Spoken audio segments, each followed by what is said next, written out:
మా అమ్మ కాదు, అమ్మ బంగారం ఒక గంట కూర్చోరా నా దగ్గర తల్లి, రోజు మొత్తానికి కావాల్సిన బలం ఇస్తానమ్మా నేను. నీ ముఖం చూసి సంతోషపడతా. నువ్వు నన్ను గౌరవించి నాకు సమయం కేటాయించి ఒక గంట పొద్దున్నే నా దగ్గర కూర్చుంటే నీతో మాట్లాడుకుంటానమ్మా. నేను మాట్లాడితే నీకు ఉపయోగం తల్లి. రోజు మొత్తానికి కావలసిన బలం అందుద్ది నీకు. శత్రువు చేతిలో పడవిక. నీకు 24 గంటలు ఇస్తున్నా రోజుకి, నేనేగా ఇచ్చేది నీకు. నేను ముగించాను అనుకో, ఇక పెట్టేగా. ఏంటిది?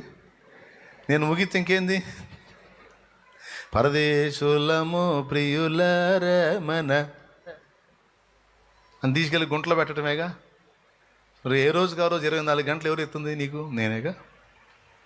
మరి నాకు పొద్దున్నే ఒక గంట ఇయటానికే మాయ రోగమా అని ఆయన అనలేదు, కానీ నేనంటన్నా పొద్దున్నే 23 గంటలు తిను, ఒక్క గంట. నిద్ర లేవగానే చీపురు కట్టబట్టుద్ది ఒక ఆమె, దానికోసమే పుట్టినట్టు. సిగ్గు లేకపోతే సరి అనాలనిపించింది. నేను అనలే. నేను ఎందుకు అంటాను అట్లా? ఎవరు సిగ్గు వాళ్ళకి తెలియాలి. పొద్దున్నే లేచి ముందు ఏం చేయాలి? చీపురు కట్టలు, బ్రష్లు, న్యూస్ పేపర్లు, టీవీ ఛానల్ ఓపెన్ చేయటం కాదు. ప్రొద్దున్నే నిద్ర లేవగానే ముందు మోకాళ్ళు లేసి ఆయనకెళ్ళి తిరగాలి. జీవన తొలి సంధ్య నీతోనే ఆరంభం, జీవనమలి సంధ్య నీతోనే అంతము. జీవన తొలి సంధ్య నీతోనే ఆరంభం, జీవనమలి సంధ్య నీతోనే అంతము. దేవునికి మహిమ, దేవునికి మహిమ. పొద్దున్న ఒక గంట, సాయంత్రం పడకపోయేటప్పుడు మనసుంటే కాస్త మోకాళ్ళు లేసి కాసేపు అయా అని గుర్తు చేయి. కొంతమంది ఏం చేస్తారు తెలుసా? పొద్దున్నే లేచి గడుపుతారు, మధ్యాహ్నం లంచ్ బ్రేక్ ఉంటుంది, అంత తిని అప్పుడు కూడా అవకాశం దొరికితే పోయి మోకాళ్ళు వేస్తారు తండ్రి అని. ఎంత సంతోషపడతాడండి. అంటే ఏంటిది? నువ్వు మోకాళ్ళు వేసి తండ్రి అన్నావంటే పలకరించినట్టు ఆయన్ని. ఆహా, నా బిడ్డ మళ్ళీ నన్ను గుర్తు చేసుకుంది అంటాడు. నా కుమారుడు మళ్ళీ నన్ను గుర్తు చేసుకున్నాడు. వానికి ఏ కొంచెం ఖాళీ దొరికినా నా దగ్గరికే వస్తాడు, వానికి నేనంటే పిచ్చి అని. ఎంత ముచ్చట పడతాడు నీ దేవుడు. నిజమా అబద్ధమా? మరి అది సాధన చేయాలి కదండి, న్యాయం కదండి. సృష్టికర్తకి ఆ మాత్రం టైం న్యాయం కదండి. కానీ ఎంతమంది ఆ న్యాయం ఫాలో అవుతున్నారండి? ఏమంటే అది ఫాలో అవ్వకపోతే మరి అన్యాయమే కదండి. చేయదగిన మేలు చేయకపోతే పాపమే కదండి. ఇట్లాంటి పాపాలు ఎన్ని ఉన్నాయండి. పుదీనాలోనూ, సోపులోనూ, సదాపాలోనూ దశమ భాగం ఇవ్వటం ఓకే, కానీ మీరు న్యాయంగా చేయటం లేదు. చాలా వరకు న్యాయాన్ని విసర్జిస్తున్నారు, నాకు బాధ కలుగుతుంది అంటున్నాడు. న్యాయం కావాలి. రెండవది దేవుని ప్రేమ అన్నాడు. మూడవది దేవుని మెప్పు. నంబర్ 1 దేవుని న్యాయం మనలో ఆశిస్తాడు. 2 దేవుని ప్రేమ మనం కలిగి ఉండాలని కోరుకుంటాడు. 3 దేవుని మెప్పును మనం వెతకాలని ఆశిస్తాడు. 3 టైం లేదులే, ఇక వర్ణించి చెబితే ఎంత టైం పట్టిద్దో కూడా. ఇక ఇది అలాంటి అంశం ఇది. ఇక సాయంత్రం అయినా అనుమానం లేదు. నేను ముగిస్తున్నాలే, ఎందుకంటే నేను చాలా మంచోడిని కాబట్టి. ఇంకా ఇంతకు మించి ఎక్కువ చెబితే న్యాయం కాదు కాబట్టి. మరి మీ నడువులేగా అవి పోతాయిగా మరి పాప కూర్చొని. నంబర్ 1 దేవుని న్యాయాన్ని మనం కనపరచాలి. దేవుని న్యాయం అంటే ఎట్ట చెప్పనా? ఎంత న్యాయవంతుడండి ఆయన. అసలు పిల్ల కాకులకు కూడా మేత పెడతాడండి, కాకి కూడా అన్యాయం చేయడు, దానికి సరిపడా మేత పెడతాడండి. ఏకాంత ప్రార్థనకి వెళ్ళి ప్రార్థనలో ఉంటున్నా పక్షులు తెగ్గనపడతాయి ఆడ ప్రార్థన తోటలో. అవి ఎంత కిలకిలకిలకిల్లాడతాయో తెలుసా? ఏంటంటే వాటికి కూడా మేత అందిస్తున్నాడు. మరి తినకపోతే నకనకలాడతాయి కానీ కిలకలాడతాయా? అరచు పిల్ల కాకులకు ఆహారం పెట్టేవాడని రాస్తుంది ఆయన గురించి. సముద్రంలో చేపకి, నేల మీద ప్రాణికి, ప్రతి జీవికి. మీకు ఒకటి తెలుసా? ఆయన న్యాయం. ఒక భక్తుడు ఉన్నాడంట. ఆ భక్తుడికి తన మీద తనకి ఓవర్ కాన్ఫిడెన్స్. నేను చాలా ప్రేమ కలిగిన వాడిని, చాలా దయగలిగిన వాడిని, నాకు ఓర్పు సహనాలు ఎక్కువ అని కొంతమంది వాళ్ళ డబ్బా వాళ్ళు కొట్టుకుంటుంటారు. అట్లా ఈయన కొంచెం ఆ ఫీలింగ్ ఉంది. ఏ మనుషుడికైనా అట్లా తమ మీద తమకు ఓవర్ కాన్ఫిడెన్స్ ఉంటే దాన్ని విర్రగొట్టడం దేవుడి పని. సరే, ఈ భక్తుడి ఫీలింగ్స్ని దేవుడు గుర్తించాడు. గుర్తించి ఒక రోజు దర్శనంలో చెప్పాడు, నా కుమారుడా, నీ దగ్గరకు ఒక వ్యక్తిని పంపిస్తున్నాను, ఒక 3 రోజులు అతన్ని నీ దగ్గర ఉంచి జాగ్రత్తగా చూసుకో. నేను పంపిస్తానంటే అర్థం చేసుకో. ఒక 3 రోజులు నీ దగ్గర ఉంచుకొని జాగ్రత్తగా చూడు,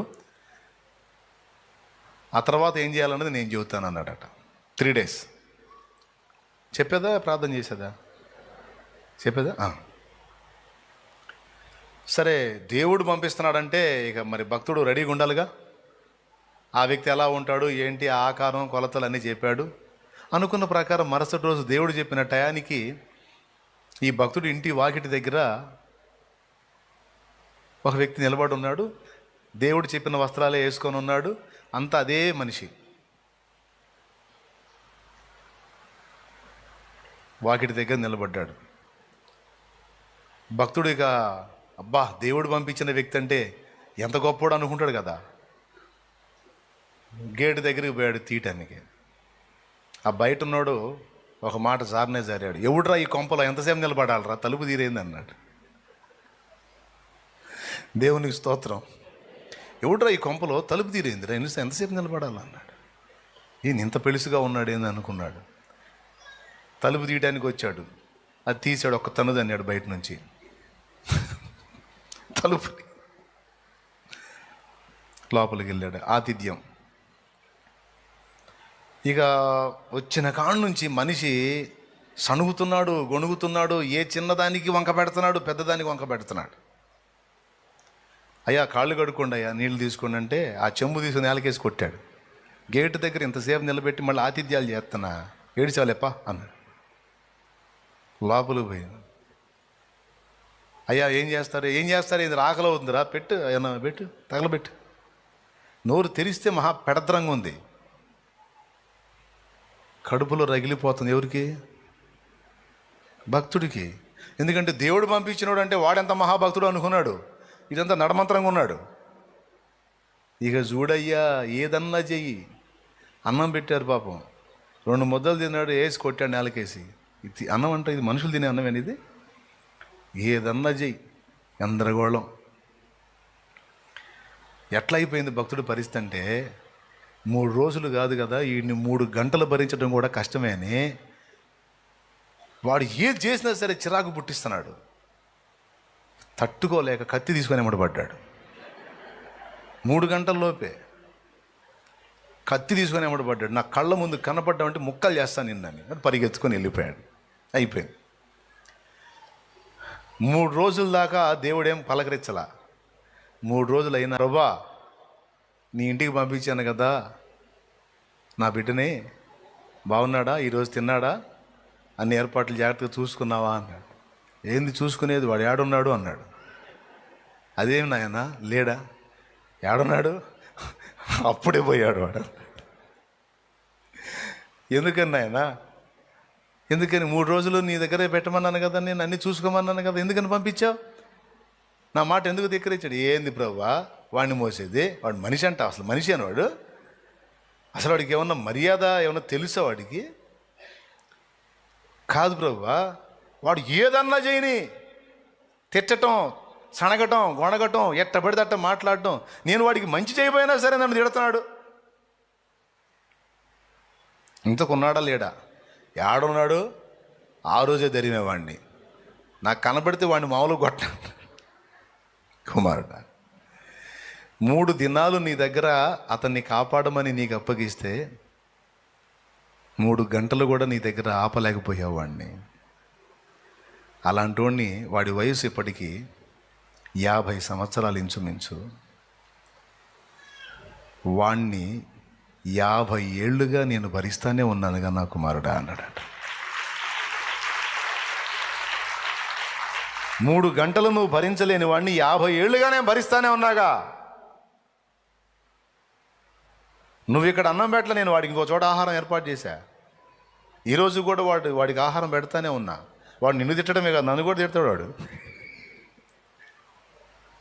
వాడు నన్ను కూడా తిడతాడు, అయినా నేను భరిస్తానే ఉన్నాగా కుమారుడా. అప్పుడు సాష్టాంగపడ్డాడు, నన్ను క్షమించయ్యా, నీ ఓర్పు ఎక్కడా, నీ న్యాయం ఎక్కడా, నీ నీతి ఎక్కడా, నేనెక్కడా,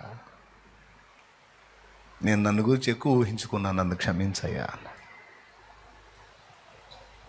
మీకు అర్థమైందా ఎంత న్యాయవంతుడంటే? కోట్ల మందిలో నిన్ను గుర్తించి నీకు జరిగించాల్సిన న్యాయం నీకు సిద్ధపరిచే ఉంచుతాడు ఆయన. కోట్లాది మంది జీవులలో నీ ఒక జీవివి, నీకు కావాల్సింది ఏందో కూడా సిద్ధపరిచి ఆ ఘట్టానికి నీకు అందేటట్టు రెడీ చేసి పెడతాడండి, పెట్టి కూర్చుంటాడు అక్కడ. ఎవరికి జరిగించాల్సిన న్యాయం వాళ్ళకి జరిగించి కూర్చుంటాడండి. ఆయన న్యాయవంతుడు. మన నుంచి కూడా అదే న్యాయాన్ని ఆశిస్తాడు.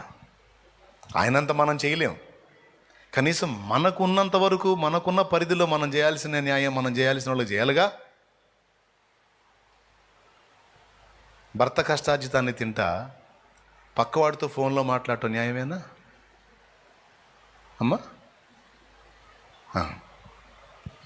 తల్లిదండ్రుల కష్టార్జితాన్ని ఉపయోగించుకొని పెంచి పెద్ద చేసి చదువులకి డబ్బులు తగలబోసి అంతా ఇది చేస్తే, తీరా నీ కాళ్ళ మీద నువ్వు నిలబడే పొజిషన్కి వచ్చిన తర్వాత నేను మేజర్ని, నేను రేజర్నని నువ్వు పోలీస్ స్టేషన్లో పోవటం న్యాయమేనా? మా అమ్మ మా నాన్న వల్ల నాకు థ్రెట్ ఉందండి, ఏముంది, ప్రాణాపాయం ఉందండి, నేను ఈ అబ్బాయిని లవ్ చేశానని మా అమ్మ మా నాన్న నన్ను చంపాలని చూస్తున్నారు. కాదు, వాళ్ళు చావటానికి సిద్ధపడ్డారు. పోలీస్ స్టేషన్కి వెళ్ళి వాళ్ళకి పోలీసు వాళ్ళ చేత ఫోన్ చేయించడం న్యాయమేనా? వాళ్ళు ఎట్లా దీవించబడతారు? దాని ఎఫెక్ట్ ఏదో ఒక విధంగా పడతానే ఉంటుందిగా. అల్లారు ముద్దుగా నిన్ను పెంచి పెద్ద చేసి నీకు కావలసినవన్నీ ఇచ్చి ఆ గడియ వరకు నీకు సమస్తం సమకూర్చిన తల్లిదండ్రులను విషంగా ఎంచుతున్నావే, ఇది న్యాయమా? ఇది ధర్మమా? కుమారుడా, చెట్టంత ఎదిగావు, ఇక తండ్రికి రెక్కకు ఆధారం అవుతావు అని నీ గురించి ఎన్నో కలలు కన్నా నీ తండ్రిని అన్యాయం చేశావు. న్యాయమా? ధర్మమా? కొంతమంది కొడుకులు ఏం చేశారు తెలుసా? వేరే వాళ్ళ అమ్మాయిని వాడు తీసుకొని పోతే వాడి తండ్రిని పోలీసు వాళ్ళు తీసుకెళ్ళి గుల్లగొట్టుడు కొట్టారు. హైదరాబాద్లో నాకు తెలిసింది అన్న ఒక ఆయన ఇంతే చేశాడు పాపం. కొడుకు ఒక అమ్మాయిని తీసుకొని వెళ్ళిపోయాడు. పాప ఈయన పట్టుకొని పోయారు, తండ్రిని పట్టుకొని పోయారు. గుల్ల కోటింగ్. ఇలాంటి స్టోరీస్ ఎన్ని? తల్లిదండ్రులను నవ్వులు పాలు చేసే కొడుకు కూతుర్లకి ఇది న్యాయమా? ఇదేనా తల్లిదండ్రికి జరిగించాల్సిన న్యాయం? కన్నందుకు కని నానా బాధలు పడి నోటికాడిది వాళ్ళు తిందామనుకున్న పదార్థం తినబోయేటప్పుడు నువ్వు కనపడితే వాళ్ళ నోటిని చంపుకొని నీ నోటికి అందించి పెంచుకున్నారే. చినిగిపోయిన కట్టుకొని కప్పి పెట్టుకొని మంచి బట్టలు తోడి నీకు ఏది తక్కువ కాకుండా చూసారే. ఇది ఎంతవరకు న్యాయం? కడుపుకు అన్నం తినే ప్రతి కూతురు కొడుకు ఆలోచించాలి. ఓకే, రెక్కలు వచ్చినాయి, నీ లైఫ్ నీదే కాదని ఎవడన్నాడు? కానీ నిన్ను కన్నవాళ్ళకి జరిగించాల్సిన న్యాయం సంగతి ఏంది?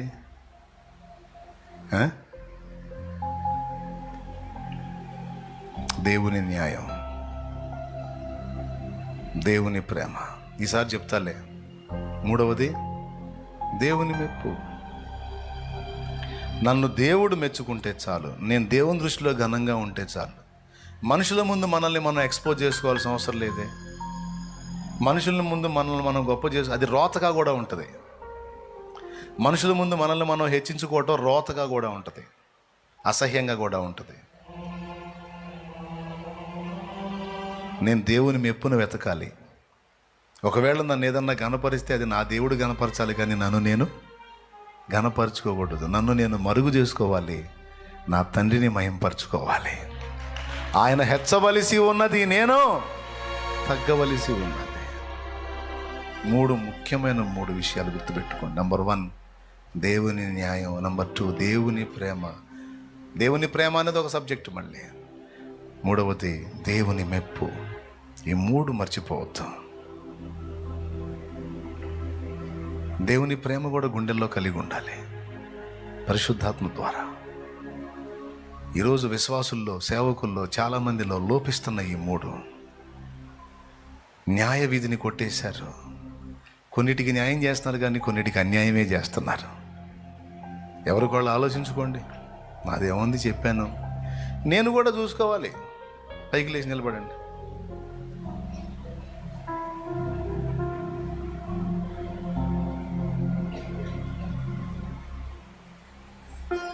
ఈ శుభవేళ ఒకరు ఆలోచించండి, ఎక్కడెక్కడ న్యాయం తప్పిపోయారు.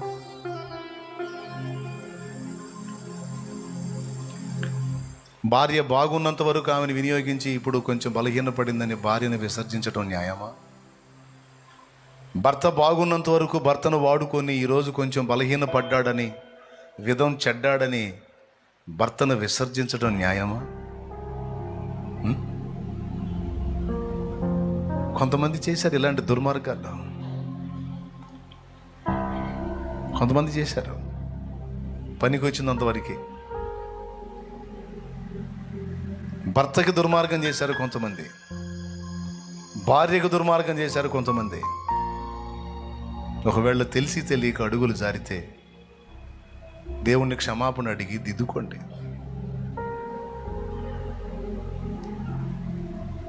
కప్పుకోవాకండి, ఒప్పుకోండి.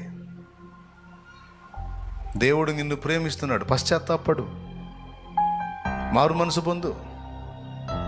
ఇకనైనా జాగ్రత్త పడు. నీ భర్త బలహీనుడే కావచ్చు, నువ్వెందుకు బలహీనరాలు పోతావు? నువ్వు చూపించాల్సిన ప్రేమ నువ్వు చూపించు. నువ్వు దేవుని మనిషివి కదా, దేవుని సంబంధివి కదా. నీ భార్య బలహీనరాలే కావచ్చు, నువ్వు చూపించాల్సిన ప్రేమ నువ్వు చూపించు తమ్ముడు. నువ్వు దేవుని మనిషివి కదా.